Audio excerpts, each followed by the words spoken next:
অল্পতেই কেঁদে ফেলা মানুষগুলো খুব সরল হয়, আর এই সরল মানুষগুলোই জীবনে কিন্তু বেশি কষ্ট পায়। হ্যালো ভিউয়ার্স, আসসালামু আলাইকুম।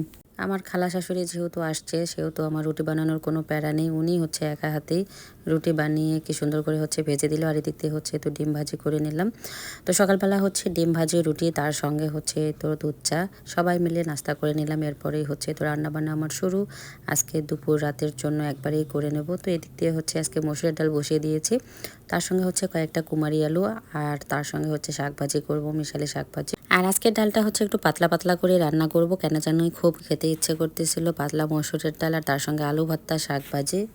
তো আজকে ভেবেছিলাম আমরা সবাই রুটি খেয়েই থাকবো সকাল পর্যন্ত, এরপরে দুপুরবেলা একবারেই ভাত খাবো, কিন্তু তার হয়ে উঠলো না। যাই হোক, আমার শাশুড়ি আম্মা, আমি, আমার খালা শাশুড়ি সবাই মিলে হচ্ছে রুটি খেয়েছি। কিছুক্ষণ পরে আপনাদের ভাই অফিস থেকে চলে আসছে, তাই ওকে হচ্ছে তো খাবার খেতে দিলাম। তো ওর খাওয়া দেখে হচ্ছে এদিক দিয়ে আমার শাশুড়ি আম্মা বলতেছে ডাল আর শাক ভাজি দিয়ে নাকি ভাত খাবে।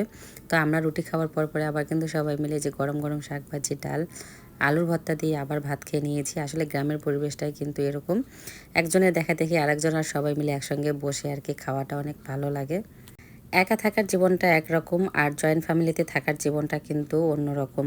যদিও আমার পরিবার ছোট, তারপরে কিন্তু আমাদের বাসায় আত্মীয় স্বজন থেকে শুরু করে হেল্পিং হ্যান্ডরা 2-3 জন কেউ না কেউ থাকে, তাই হচ্ছে আমি একটু বেশি বেশি করে রান্না করার চেষ্টা করি। আর থাকলে তো থাকবে, রান্নাটা তো আর নষ্ট হবে না, রাতেও হচ্ছে আমি চালিয়ে দিতে পারবো। আর এদিক দিয়ে হচ্ছে যেহেতু খালা শাশুড়ি আসছে, সুযোগ পেয়েছি, তো উনি আবার অনেক সুন্দর আচার বানাইতে পারে। এর আগেও কিন্তু আমাকে আমার আচার বানিয়ে দিয়ে গিয়েছে।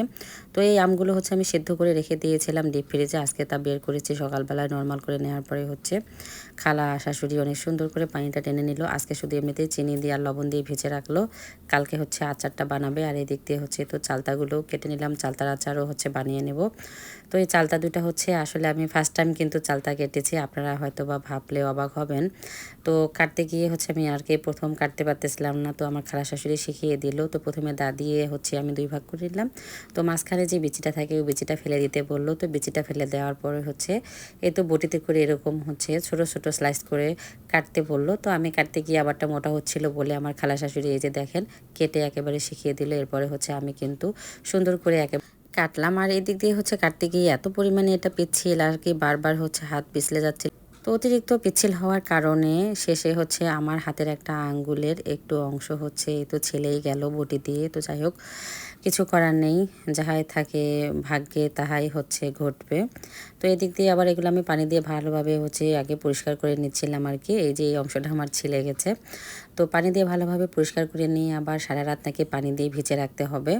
এটার যে হচ্ছে নালপাটা আর কি বের হবে, ওটা ফেলে দিতে হবে আর কি, এর কষ্টা ভাবটা নাকি চলে যাবে। যদিও আমি এর আগে কখনো চালতার আচার করিনি, আজকে হচ্ছে ফার্স্ট টাইম। তো যেহেতু আমার খালা শাশুড়ি আছে এগুলো বিষয়ে এক্সপার্ট, তাই কিন্তু হচ্ছে মানে আমি সাহসে করতেছি। তো আজকের ভিডিওটা এই পর্যন্ত, সবাই ভালো থাকবেন, সুস্থ থাকবেন, আল্লাহ হাফেজ।